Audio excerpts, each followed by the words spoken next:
find other great podcasts like this one at podmoth.network.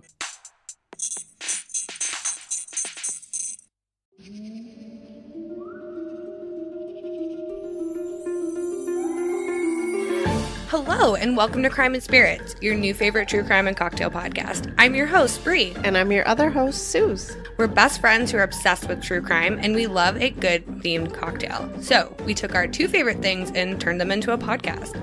I'm the resident bartender here at Crime and Spirits. So, every time we get together, I mix up a drink that ties into the episode in some way, shape, or form, and then I teach you how to make one for yourself. That way, you can sip right along with us. We like to keep things conversational around here, so expect some tangents on occasion, as well as some cursing here and there. Think of us as a cross between Dateline and Girls' Night. So, come hang out with us every week while we learn a little something new together. We love to chat with you about whatever, really, but mostly true crime. You better buckle up, Buttercup. And sip tight. Let's get on with the show. Woo!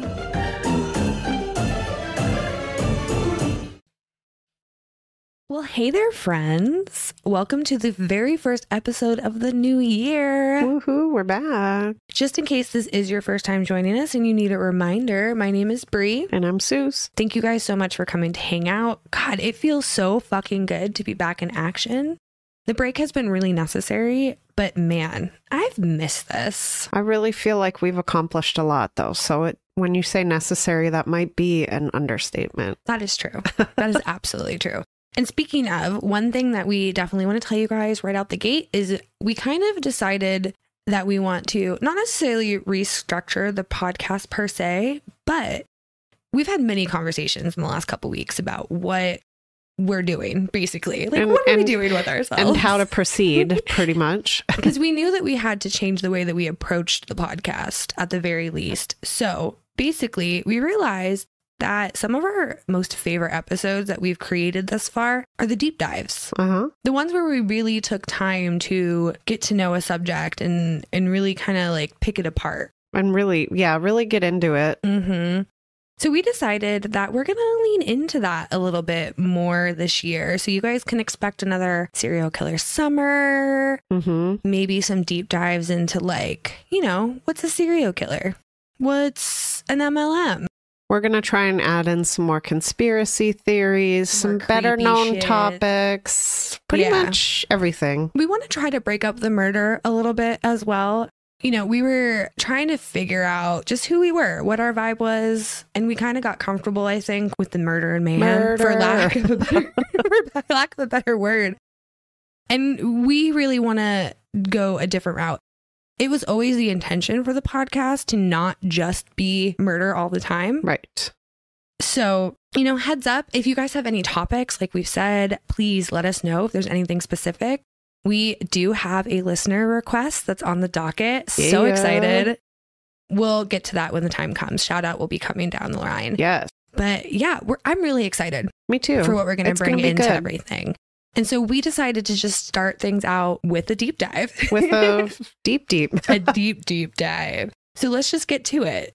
Today we are going to be beginning our exploration into the captivating and notorious narrative of Bonnie Parker and Clyde Barrow. Yep, that Bonnie and Clyde, that would be the ones. They are a criminal pair whose escapades during the Great Depression captivated the American public. Their tale is one of crime and passion. Professing love at first sight, their connection was instantaneous. And from the moment of their meeting, they found themselves deeply enamored with one another. And their relationship not only blossomed into a romance right away, like literally right away, but it also swiftly evolved into a criminal partnership, which is a dynamic we don't see very often. I feel like this is one that really resonates with everybody because it's so passionate and it was so quick. It was. And then it became so violent. Yes. Well, and then since we as Americans, like we like to do, have completely romanticized the fuck out of it. I've never actually watched the movie, but they did make a movie in 1967, I think, about Bonnie and Clyde. And it's much more glamorous than the reality. Oh. By like very 1,000%. far. Yes. So the story today is heavy on the gun violence, which means that will unfortunately be a consistent theme throughout all of our discussions today. The tale of Bonnie and Clyde often is romanticized, like we said, and their behavior in this violence sort of gets minimized. Make no mistake, however, these two were ruthless and incredibly violent when it came to their criminal activities. Despite being responsible for the loss of many innocent lives, their story is an interesting one, especially when you consider the time frame that we're working with here. However, if you're not digging this one, no worries, we always get it.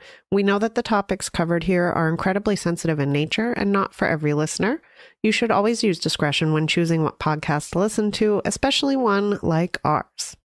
Not only are the topics discussed on this show geared towards adults, like, whoa, but we have an entire segment focused just on alcohol. We urge you to consume responsibly.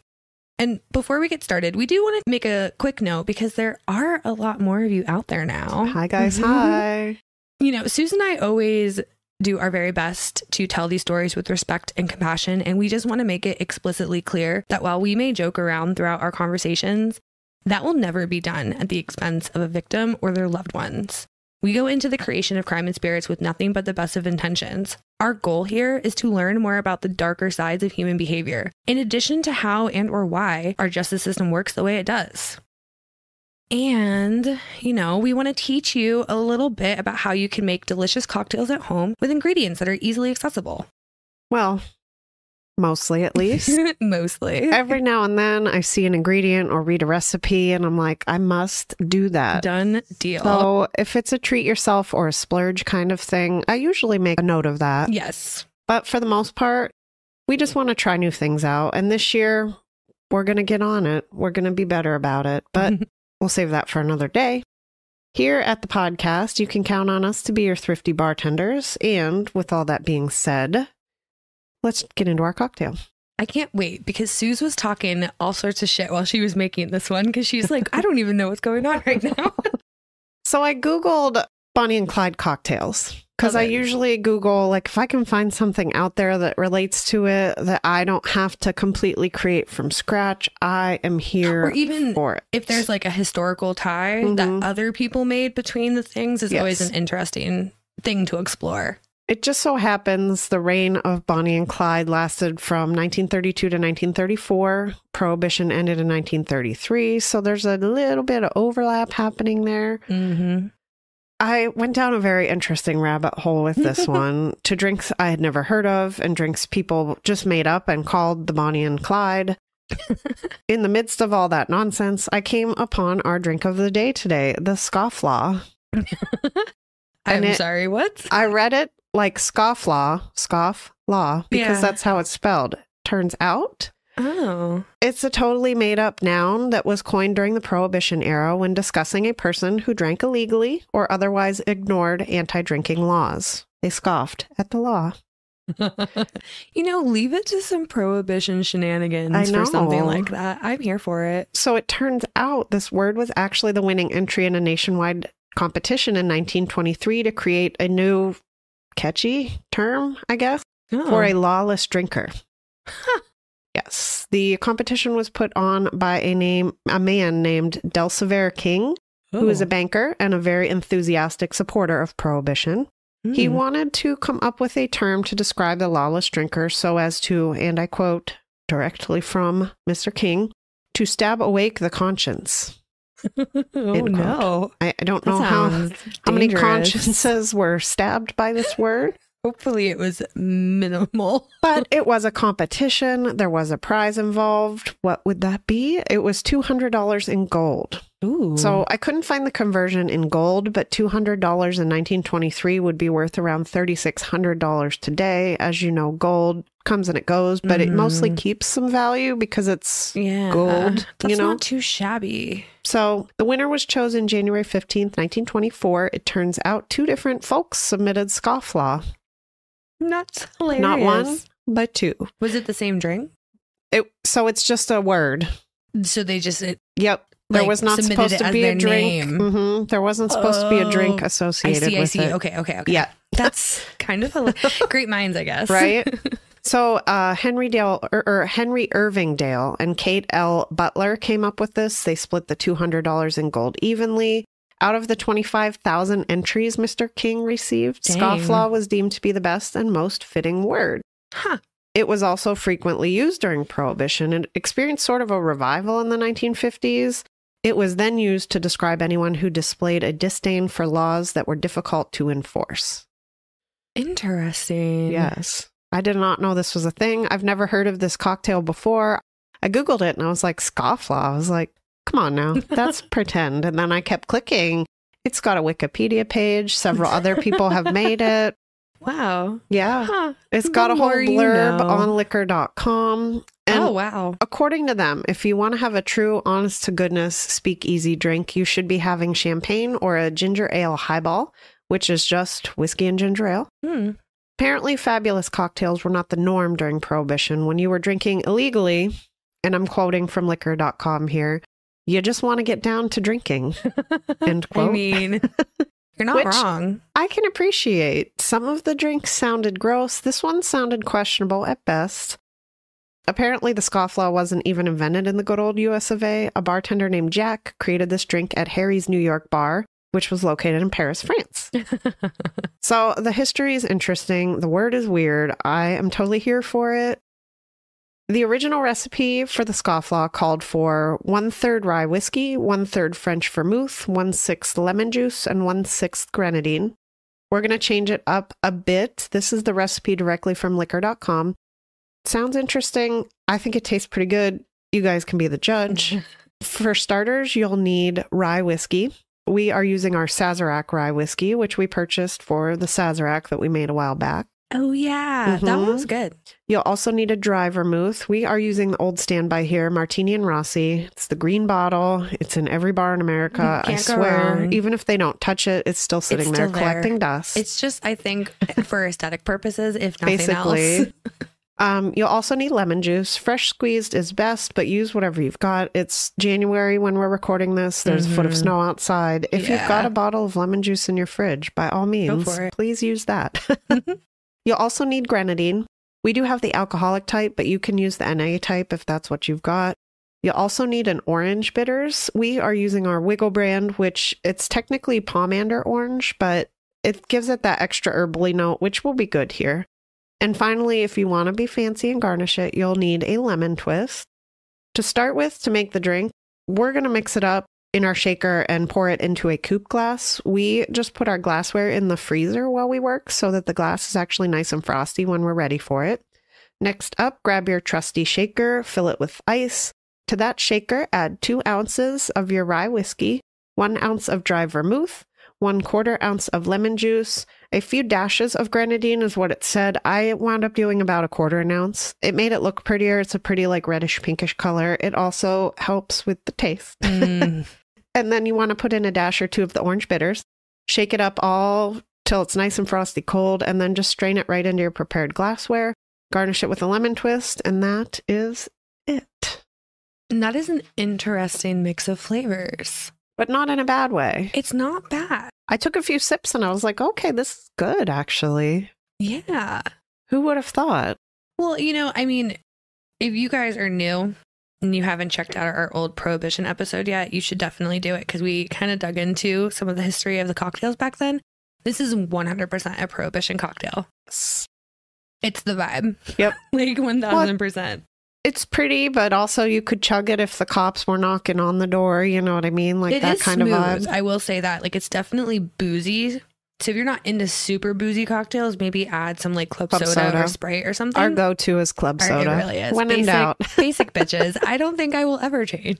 There's some drinks that when I read the recipe, I'm like, oh, that sounds really good. And there's other ones like this one where I'm like, I do not know where this is going to take us. When we were setting up to record the reel, because if you guys don't know, we always record that part first so we can have the drinks while we're doing this part. And I was like, okay, what do we got today? And she's like, this nonsensical mix of things. She was just looking at the bottles like, oh, okay. I mean, you really haven't let me down yet. So it turned out pretty good. I'm just saying. Thank you, interweb.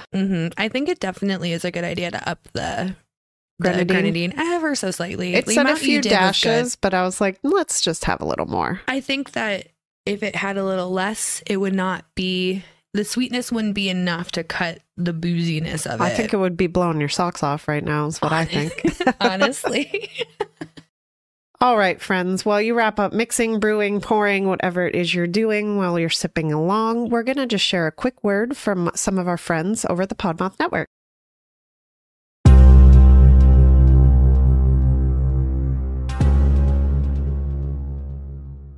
We are the Brutal, Bizarre, and Boozy podcast. I'm Declan, the son. And I'm Jane, the mom. This is the podcast where we talk about brutal crimes like serial killers and the random one-off murder. We will tell you about bizarre occurrences like alien abductions and monsters in the dark.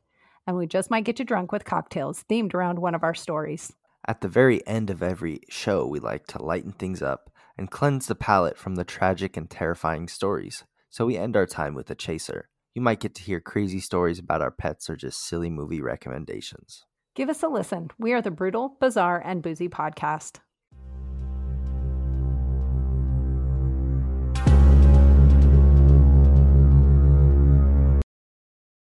Who is ready to learn some shit me. about Bonnie and Clyde? Me. So we're going to dig right into everything and just blow your mind. Let's do it. Bonnie Parker and Clyde Barrow were a notorious criminal couple that committed a litany of crimes across several different states. Their criminal spree lasted from 1932 to 1934, like Suze mentioned earlier. The couple, along with other gang members, were known for their daring escapes and the use of violence, which often resulted in the deaths of both law enforcement officials and civilians. Bonnie and Clyde's criminal activities were widely covered by the media, almost creating a mythic image of the outlaw couple. They became folk heroes to some, seen as rebels against the hardships of the time. The Great Depression, which most of us know was a devastating economic downturn that gripped the United States from the late 1920s to the early 1940s, marked a period of unprecedented hardship and challenges for American society. I think that for us to understand the trajectory of Bonnie and Clyde, both the actual people as well as the narrative that followed afterwards, we really need to gain some understanding of what everyday life looked like for the average American. So today, what we're going to do is just set the scene for you guys. We're going to dig into the background of who these people were and what were their lives like. Then next week, we'll discuss what transpired during those 2 years the gangs were active. We'll discuss the details of the crime and how they managed to escape each time, because that in of itself is almost cartoonish. If it wasn't so violent. Right. When I was doing the research, I was like, oh my God, they got away again? How many times did this happen? Like, well, and it's so funny. I was telling somebody at work, I think I know about a topic until we dig into shit. And I'm like, did I even know anything about Bonnie and Clyde? And then I'm like, nope, apparently I did not learn any part of this. Right. Well, and then our third and final episode will actually cover the last run, if you will, of Bonnie and Clyde, as well as the aftermath that followed, because there's a lot to that as well. So much. Dear Lord. Honestly, this story could have been like 8 parts, truly. It impacted America in such a way. And I think a lot of that has to do with the fact that the Great Depression was ongoing at the time. Yes. Kicking everybody's ass, pretty much. Mm-hmm. So, a little bit about the Great Depression, kind of in a nutshell here. Most people already know that it was triggered by the stock market crash of 1929. The repercussions of this crisis were felt across all facets of American life, reshaping the nation's social, economic, and cultural landscape. The hallmark of the era was widespread unemployment and poverty. You'll remember there's pictures of people, literally men, standing in line, waiting just to even have a shot at a job. Yeah, no guarantee whatsoever. Not at all. You'd spend days and days and days doing that. Yep. As the unemployment rate soared to unprecedented levels, families faced the harsh reality of joblessness, financial insecurity, the loss of savings due to bank failures, and a whole bunch of other horrible, awful things. The scarcity of jobs and the lack of social safety nets left many people struggling to meet basic needs, leading to a surge in homelessness and the emergence of Hoovervilles, which we learned about were basically like shanties, all grouped together. The social fabric of society underwent significant changes as well. Families grappled with strained relationships, and communities experienced the emotional toll of having to deal with nothing but uncertainty and fear for an extended period of time. For years. Literal years. I can't handle that for more than like a few days When the COVID lockdown happened, I was off of work for 2 months and it was like terrifying. If the energy at work is at all off, I'm like, I can't even deal with you guys. Like, I have to go. So all that to say, I can only imagine what it was like for people. And interestingly enough, like most culture, the art and entertainment that was produced during this time was a direct reflection of the struggle society was dealing with. Literature, music, and visual arts beautifully captured the hardships and provided a means of catharsis for many. People were clinging on to anything they could to give them any kind of joy. You would need a spark of joy if times were that bad, you know what I mean? Literally anything, which keep in mind, because I feel like that plays a huge role in all the things we're going to discuss over the next few weeks. Also, I did want to just note that this was the time that swing music started to really get popular, and radio programs served as outlets for escapism and communal solidarity. Which I get. I get it. Especially as a podcaster. Totally understand the appeal. The environmental catastrophe known as the Dust Bowl compounded these challenges faced by Americans during this time. Severe drought and poor farming practices led to massive dust storms, which caused agricultural devastation in the Midwest. The ensuing migration of farming families to other regions in search of work contributed to demographic shifts and strained resources in many different areas. And yes, the country did in fact pull themselves out of this hole eventually. And mostly, let's not get too crazy. Right, by means of the New Deal and the rise of labor movements across the land. That part isn't really important for what we're discussing today. The point of us going over this was just to give you some kind of context for what life was like for people during this time. And now that we've got all that in our brains, we're going to dig into some background on Bonnie and Clyde themselves.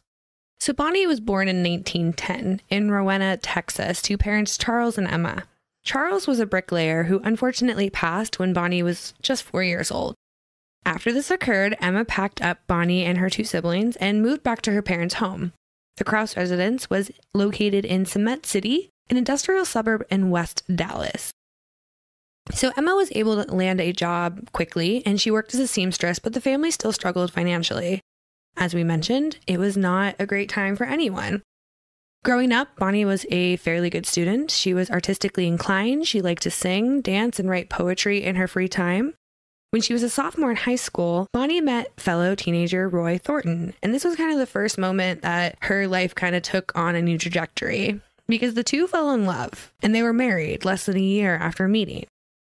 They were married on September 25th, 1926, 6 days before Bonnie turned 16.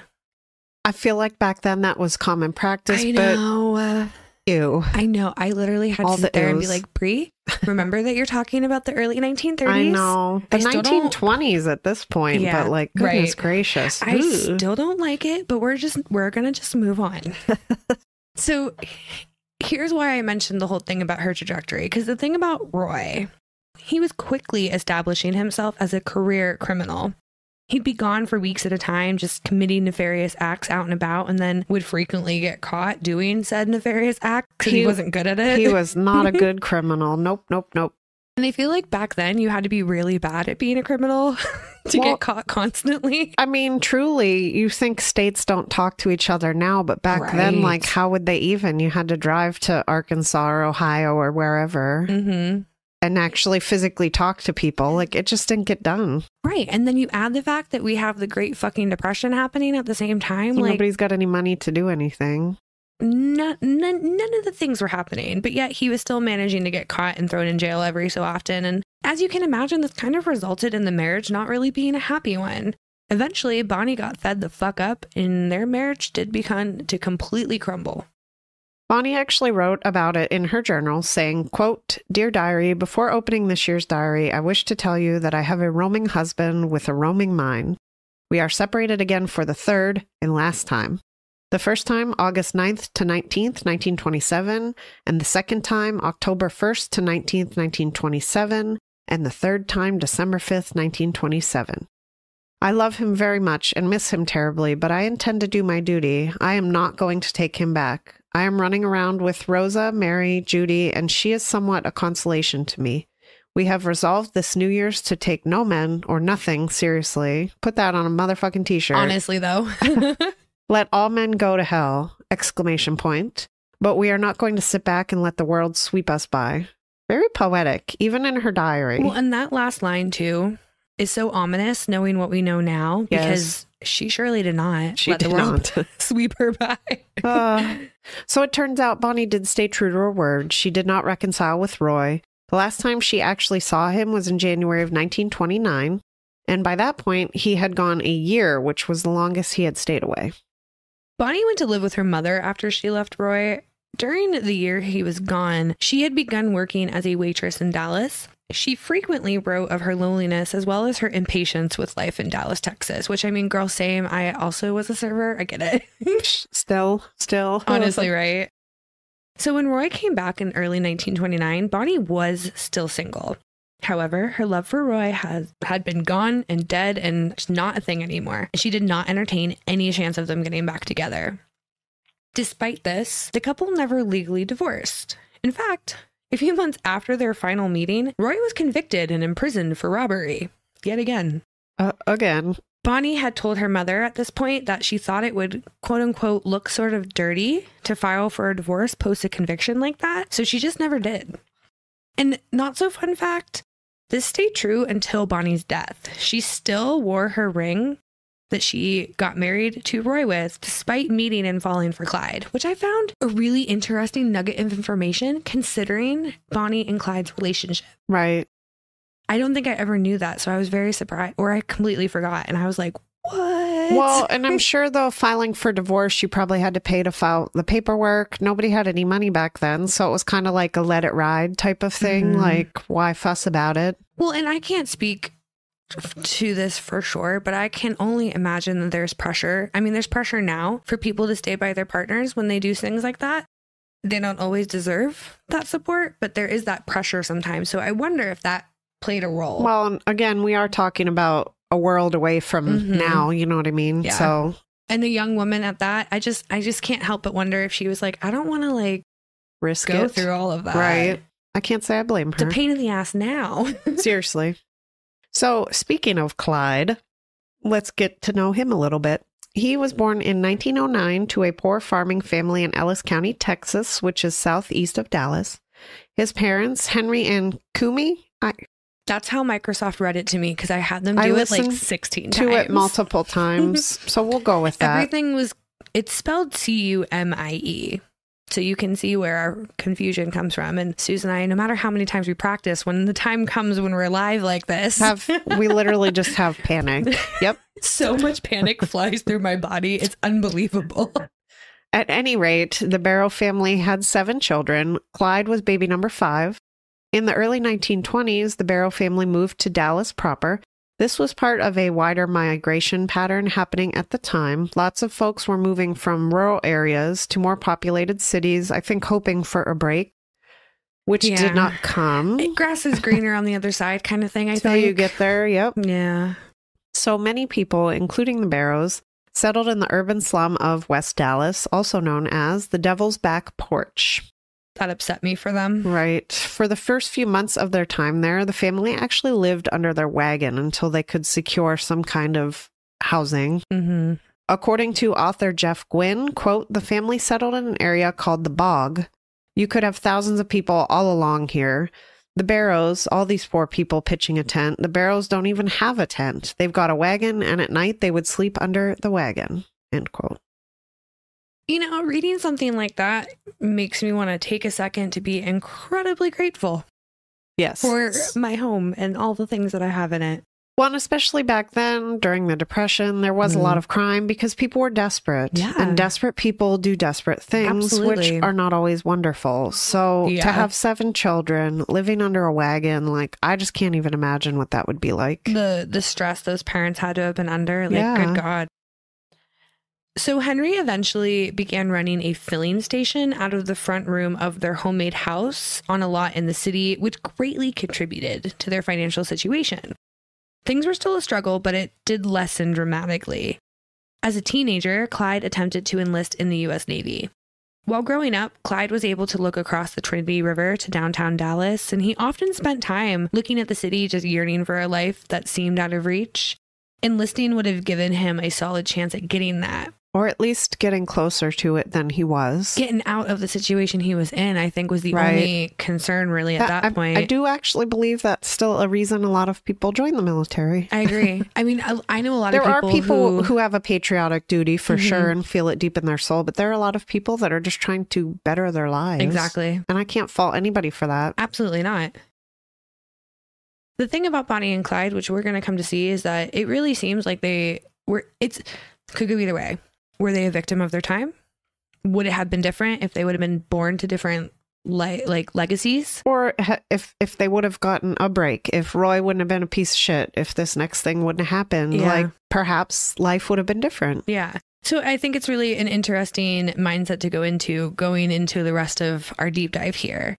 So unfortunately for Clyde, he was rejected for medical reasons. He was actually still experiencing some lingering effects from when he had a serious illness as a child. They think it was possibly malaria or yellow fever, which are no fucking joke now, especially then. Back then, unless you were like dying, you didn't go to the doctor. Like it wasn't like you got a checkup just to make sure things were good. Exactly. Like nobody had any money to do so. So like. Right. And this, I'm sure you guys can imagine, was absolutely devastating news for Clyde to receive, especially because, he had already taken the liberty of tattooing the letters USN on his left arm. Something's telling me he's a little bit impulsive. Oh, I wonder what that could be. I wonder where this is going to go. So since the Navy career wound up being a bust, Clyde almost immediately turned to a life of crime. When he was 17, he was arrested for the first time. He had rented a car to go visit a high school girlfriend and just never took the car back. I know we all think it when we're in a rental car, but you're not supposed to do it. Yeah. You gotta take it back. And eventually the police located him. What did he do? He ran. The rental car company did wound up dropping all the charges, so nothing really came of it. But this was just the first of many vehicles Clyde stole and would go on to steal in his short lifespan. It seemed to be his thing, if you will. That's putting it so lightly. Right. The second time he was arrested took place not too long after the rental car situation. He and his brother Buck were found to be in possession of a truck full of stolen turkeys. Laugh all you will, but that's like 100 dinners and a vehicle. Exactly. So who's laughing now? Now, from the year 1927 until 1929, Clyde had held down some legitimate jobs here, there, everywhere. He also found time to crack safes, rob stores, and steal cars in whatever free time he did have. Which, it sounds like there was a lot of that. Sounds to me like the jobs were fewer and farther between than the crimes. Yes. Long story short. Now, it wasn't until January of 1930 that Bonnie Parker and Clyde Barrow met for the first time. There's varying accounts of how these two got together, how they met. One version said that they met at a party and they actually just kind of came upon each other. And once they started talking, they found each other to be a kindred spirit. They both grew up in poor families. They had higher aspirations for their lives. I like that version. It's kind of poetic. I do too, but I kind of like fate brought them together. I agree. I also kind of like this version too, though, because it's also kind of a twist of fate, if you will. And this is the more credible version of events. They say that they met through a mutual friend. So Bonnie wasn't working at the time, and she was staying with a friend of hers, Clarence Clay. So Clarence had broken her arm and needed assistance, which is why Bonnie offered to help. And one day, Clyde had decided to stop by and saw Bonnie in the kitchen, and boom, fucking game over. That's literally all it took. She was making hot cocoa for Clarence, I believe. I was like, oh, it's so sweet and innocent. If we, just for a brief moment in time, forget about all the violence that everything else coming down the pipeline, this one moment in time is cute. It is. Every time I have that thought during this case, I'm like, but Bree, they're violent murderers. I know. So how these two met really doesn't matter in the grand scheme of things. The result is the same across every story. The two were just absolutely smitten with one another pretty much immediately, like right out the gate, like this is my soulmate, we are now one, etc., etc. Wasn't enough for her to take that wedding ring off, though. Well, just saying. Per author Jeff Gwynne, quote, "They were both people who wanted the other's approval. They wanted glamour. They wanted excitement. They found in each other the things they were looking for." End quote. They were all but attached at the hips after that fateful day, but unfortunately for them, approximately 4 months later, Clyde was arrested and sent to Eastham Prison Farm. Oof. If you want to guess what that charge is, you'd probably be right because it's auto theft. So gold star. What? Have another sip of your drink. We congratulate you for Cheers. playing. Now, after Clyde's incarceration, Bonnie's mother begged and pleaded with her daughter, please forget this man and move on. Stop what you're doing. Please just choose someone else. And Bonnie was like, no, thank you. We are Flat in out, love like, nope. until the end. Almost a direct quote. While in jail, Clyde was assaulted multiple times. Tale as old as time. It's really unfortunate, but it does happen quite Especially, often. I guess this prison was rather notorious for its awfulness. Especially when you consider this whole setup. It was kind of weird. Most of the assaults were likely done by Ed Crowder, a convict who was a building tender. And this meant that he tended to the prison building and was often given great latitude when it came to quote unquote keeping the peace. Ooh. Sounds like to me that there was either not enough guards or the guards didn't want to. They didn't want to do the dirty work, I guess, of like enforcing. Yeah, that's If you kind of will. how it felt like to me. It almost felt like they were like, here, Ed, you can be the enforcer, be the muscle. You're in charge now. And this is totally just, as an assumption that we're making. But either way, Clyde 100% was not taking any of this lying down, and he retaliated by attacking his tormentor with a pipe. Ed was cracked in the skull with said pipe and ultimately lost his life because of it. Now, this incident goes down in history as Clyde's first murder, but he never had to answer to any charges. And that's because another inmate, one that was already serving a life sentence, took responsibility for the murder. There's always like a code of conduct, if you will, Yeah. like in any given profession, but prisons have a very strange hierarchy. Well, and we say this all the time in our episodes. What would have happened if Clyde, Had stayed in prison? would have gotten in trouble for that, Right. and had to be held accountable? We wouldn't be sitting here talking about Clyde Right. Barrow because he wouldn't have done anything He would have just outside been of in that. jail. Right. It's so crazy. And you always see that shit in movies too. Like somebody with a life sentence is like, nah, kid, don't worry, I got it. Well, again, so was it like an old grizzled guy serving a life sentence like in Shawshank who just Right. is like, well, I'll take the burden because you're a young kid. You don't need to be here for the rest of your That's life. exactly what I pictured In my head, brain. that's how I'm watching it. You know what I mean? Yeah, I do. The old man with the crow saves Yep. Clyde. Like, That's just saying. exactly where my brain went. I'm glad we're on the same page. Yep. So at some point in this delightful stay at Eastham Prison, Bonnie came for a visit and handed over a weapon that she somehow snuck into actual prison.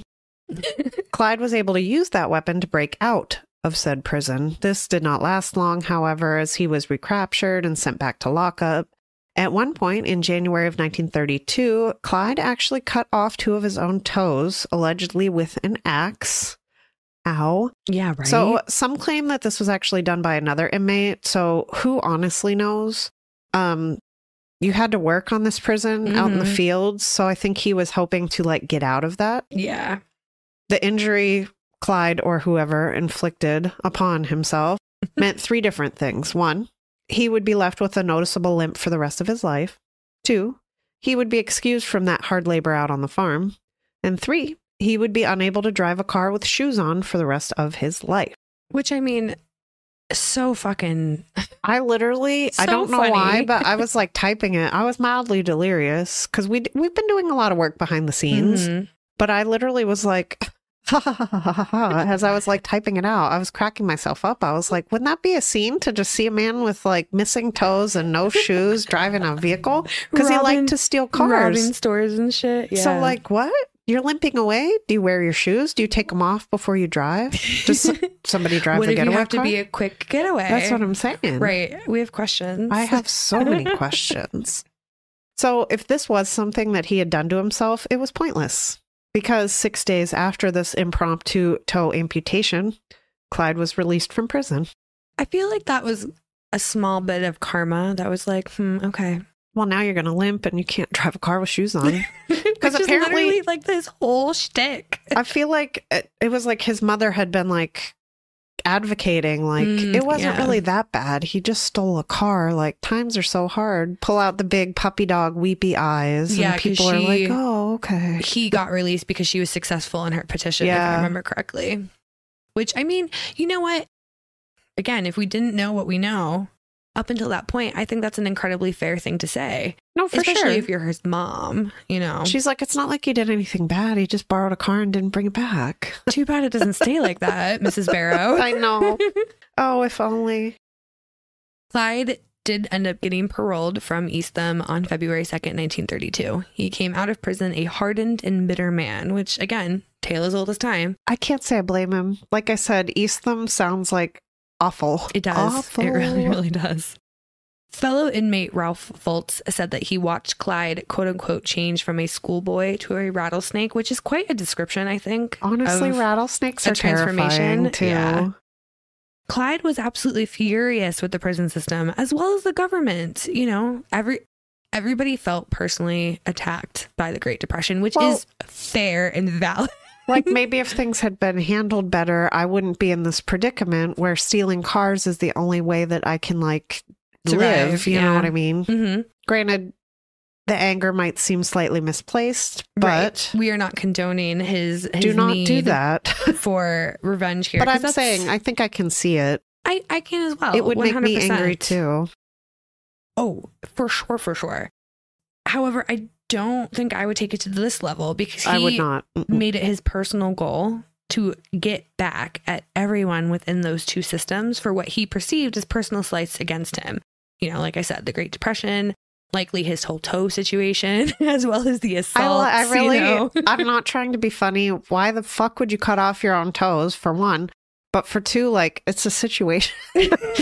situation you have created with your own axe. I mean, like, who lets prison people have axes? They were working in the fields. They were, you know. I find it interesting that prisons like that will house, like, some of the most violent offenders. Be like, here's a weapon. Like, here's weapons. Enjoy. But we're all gonna go over there where I can't see you. I feel like that's when chain gangs were a thing. So everybody's hooked at the ankles. And he's just over here like chopping his toes. It's not funny, but it is. It's comical. Like, here's a bunch of murderers. Let's hook them all together and then give them all weapons. Yeah, it's almost cartoonish if it wasn't so like violent. What the Roman, like the gladiators, like everybody just take each other out. Yeah, Like, I'm surprised it didn't happen more than it did. We're seeing, you know. Yeah, I agree. I mean, and who knows? Because I'm not laughing. It's not funny, but also like, bro, I mean, we can laugh at the bad guys. And True. Clyde, as much as I can empathize for the situation that they were born into, he's a really bad guy. Right. Like, really, really bad. You right, girl. You right. Now, after his release, Clyde began robbing grocery stores and gas stations at an alarming rate. It was like he was trying to make up for lost time or something. Mm-hmm. And he also began putting a little gang together. This group became known as the Barrow Gang and were well-known outlaws, robbers, murderers, and criminals. They traveled throughout the central U.S. and quickly became household names thanks to the American press and its readership during what was known as the quote-unquote public enemy era.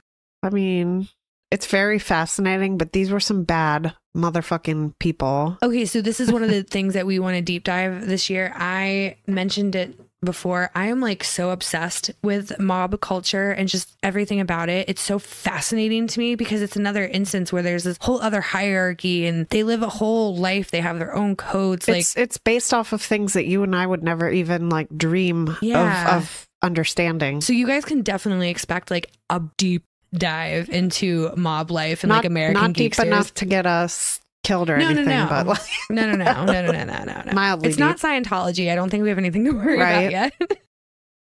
So that expression actually dates back to the Romans, but the modern use of the term was first popularized in 1930. The chairman of the Chicago Crime Commission at the time used the term to publicly denounce Al Capone and other organized crime associates. None of the people named in Frank Lesch's earlier mentioned announcement were considered to be fugitives. They weren't even actively wanted by law enforcement at that specific moment in time. This published list was basically just meant to shame those named and to encourage authorities to prosecute, or maybe the public to turn them in for something they may have done. Mm-hmm. Later, the phrase public enemies was hijacked by J. Edgar Hoover and the FBI, who used it frequently when describing fugitives throughout the remainder of the decade. However, this time around, it was being used to describe actively wanted criminals that were either evading arrest or had already been charged. Of course, Bonnie and Clyde appeared on the FBI's list of public enemies. So did other big mob names like John Dillinger, Machine Gun Kelly, and Ma Barker. In case you were curious, all of those people were deceased not that long after this. I feel like I read something at some point that they were all actually really thrilled about how enamored the American public was with Bonnie and Clyde, because it took pressure off of them, because law enforcement was so focused on stopping this that they kind of were like, well, you know what? Like, we got bigger fish to fry right now. Well, like, everybody's got a limp. We're missing toes. We're driving barefoot. We're stealing cars. Like, they're pretty recognizable. And still... They're 2 years of really awful things. I guess I didn't, like we said, I thought we knew, but it turns out we don't know shit. Turns out I don't know nothing. Nothing about it. Now, if you weren't previously familiar with the story of Bonnie and Clyde, you might not have known that they committed their most notorious criminal acts with other people. Before we wrap things up for today, we do want to just briefly introduce you to the initial members of the gang. So, first up, we've got Buck. Obviously, you know, they already started committing crimes together as young boys. They were a gang before the gang was a gang. Yeah, exactly. So Buck was actually born as Marvin. LOL on that. I would also go by Buck. Sorry. That's way more badass than Marvin. Buck Barrow. Ready to fuck shit up, right? He does, let me tell you. For real. He was actually older than Clyde by 6 years, which put him at 29 in 1932. Which, when you think about it, that made Clyde only 23. That's so crazy to me. So young. Oh my God. To be doing this kind of shit. Like, I could barely... guns and robbing people and shit. It was a miracle I was able to get to work most days. Honestly. So Buck had dropped out of school somewhere around age 8 or 9 and started living a life of crime at an incredibly young age. He was actually fighting roosters and pit bulls to start. And I feel like that is also a really common theme for this time period, that it was all hands on deck. Education was not important. If you were even had access to education, you couldn't have it anymore. Find a hustle, make it legal or illegal, but just make some money so we can eat. Exactly. You know, sad as it is. The Great Depression and the time period, I think, just is a huge player in this case and then in the story. Yeah. Because it just lends to so much of the why behind everything. By the time Buck began running with his younger brother, he was actually on wife number 3, and he had already had multiple children. So just like a little fun fact, I guess. Fun, quote unquote. So Buck's third and final wife was actively involved with the Barrow gang. Her name was Blanche. She didn't enjoy the life that these two led, but she went along with things because she wanted to be with her husband. He was gone a lot. All that robbing and stealing, you know, takes time. And I feel like if the opportunity presented itself, like if, you know, to get out, if your husband was like, I'm going to go do this with my brother and we're going to be on the run, essentially, are you coming or not? Yeah. Yeah, you're going to go. The next member we're going to mention is named W.D. Jones, a.k.a. William Daniel, a.k.a. Bud, a.k.a. Deacon. Because why did we do love our nicknames. He was literally like a teenager, like a literal child. Like a baby. He started doing this. And why did he have 17 names? Anyways, he ran with the gang for a short amount of time, beginning in the December of 1932. WD started out by stealing license plates for Clyde and his friends to use on all their stolen cars. And I guess one day Clyde was just like, hey man, maybe you should just steal this one and become one of us. Like, and he was like, hell yeah. It's great. Clyde can't drive. So, I mean, he can, just not well. He needs or quickly away from anything. Right. Next up is Raymond Hamilton. He grew up in the same neighborhood as Clyde. So of course he joined the gang. Raymond also started young, first by skipping school, like a lot. Mm-hmm. Then he used to fence stolen bicycles through to a future sheriff, on top of committing petty thefts quite often. As we know, or we will find out next week, he soon moved on to bigger and worse things. Mm-hmm. Joe Palmer is also somebody who is going to be a player at some point. He was a Texas native who found himself to be an associate of Bonnie Clyde and their gang. He and Henry Methvin are kind of like honorable mentions, for lack of a better term. They don't really come into play until the third week, kind of. But their names will be important. They do play a big part in the story. We're essentially just kind of giving you a rundown of like names that that we'll be talking about over the next 2 weeks after this. The last gang member we want to mention today is Ralph Foltz. He was arrested for the first time at the ripe old age of 14 after police found him carrying a suitcase full of stolen goods. A week later, Foltz managed to escape the town jail after he made a key from an old tobacco can. That right there is some MacGyver shit. Honestly. And I'm here for it. Yep. The sheriff at the time that he escaped was actually attending the county fair, so Foltz decided to just start a mass jailbreak. He was, however, soon captured and reincarcerated at a different facility, but he escaped from there too. Give people enough time. So many prison breaks. In 1929, Foltz was arrested and convicted of burglary after he sold stolen cigarettes to a local grocer. He was given a 2-year sentence to be served at Huntsville Prison. He was eventually transferred to Eastham Prison Farm, from which he had escaped. Again, he was recaptured and taken back to jail. When Foltz was 19, he met Clyde in the back of what was called a one-way wagon. I love that that's what they called it. It just made me laugh because I was like, I mean, I get it. I mean, it's true. one way in, no way out. Correct. So they were being transported to Eastham, which was not great for Foltz. Since he had previously escaped, the guards retaliated against him, and hard. The inmates were warned. Anybody that associated with Foltz would receive the same treatment. Clyde did not care. He refused to stop openly associating with him. The two would often spend their time planning their revenge on the institution that held them. And boy, did they follow through on a lot of what they were planning. Woof. But that, my friends, will be a story for next week. This episode was just all about setting the scene, getting to know some of our main players in our story. The next episode, we're going to go over the timeline of events that transpired during those 2 years the gang were active. So that's when we'll dig deep into the crimes themselves and what they were doing. So much crimes. Oh my God. Oh my God, so many crimes. So thank you guys for coming to hang out. We're super grateful every time you come and spend some time with us. We love it. We're so happy to be back. So happy to be back. This feels so good. Be sure you're following the podcast on social media so we can all hang out. On Facebook and Instagram, we're at Crime and Spirits Pod. That is the word and. On TikTok, we are at Crime and Spirits Podcast. This is where you'll find ingredients, recipes, fun videos showing you how to make each drink, random nonsense that we just find funny, and we think you will too. We are a couple of weirdos at the end of the day. We were just talking about that before we recorded. Let your freak flag shine, guys.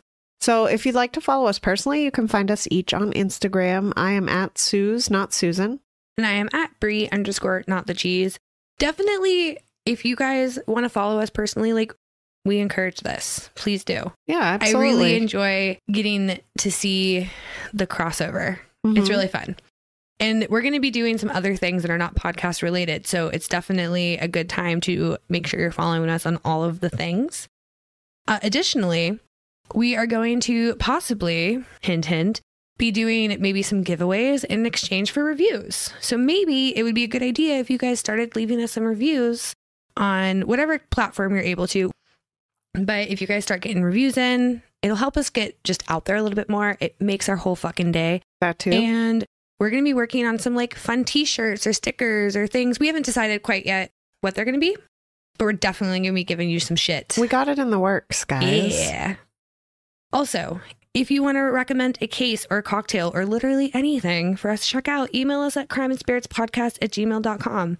That being said, you may also message us on any Instagram, Facebook. Yeah, we're not picky. All works. Yeah. We just love to hear from you. If it's constructive and it sounds interesting, we are all in on it. Oh, so. If there's enough for us to do, I mean, honestly, there doesn't even have to be enough for us to do a whole episode because we can always save it and do like an anthology. So please do not hesitate to reach out to us with anything you guys want us to cover. Any idea? Just holler at your girls. Yeah. And finally, if you are interested in becoming a monthly supporter of our podcast, there is a link for that in the show notes. Feel free to smash that link. All right, guys. We ready for the first corny joke of the year? Yes. I think I picked out a good one because Mark laughed out loud when I told it to him. And I know That man is a tough nut to crack. So I know it's a good one. Okay. There are 2 muffins baking in the oven. One muffin says to the other, "Phew, is it getting hot in here or is it just me?" The other muffin says, "Oh my God, a talking muffin." Oh no. Oh, I love it. Boom, boom, boom. I have to see if there's like a sound or something that I can do. There is. That. I just think of that little drawing. Like, I wonder if I can find it on our stuff. Anyways, first episode of the year. That's a wrap. Feeling good. So happy to be back with you guys. If you are sipping along with us, like we mentioned, please do so responsibly. The last thing we want is for anybody to go out and hurt themselves or others. I know we like to talk about crime, but we don't want to talk about your crime. So we do not. Stay safe. Stay home, especially now. If you're in any kind of snowy region. I feel like that's 90% of the country right now. Yeah, shit's getting wild out there. So please, please be careful. Order some food in, drink some water. Just hang out, guys. Go listen to some other podcasts from the Podmoth Network or go catch up on episodes you haven't listened yet. Yeah. We're so fucking happy to be back. We've missed you. And yeah, we'll see you guys next time. Bye. Bye.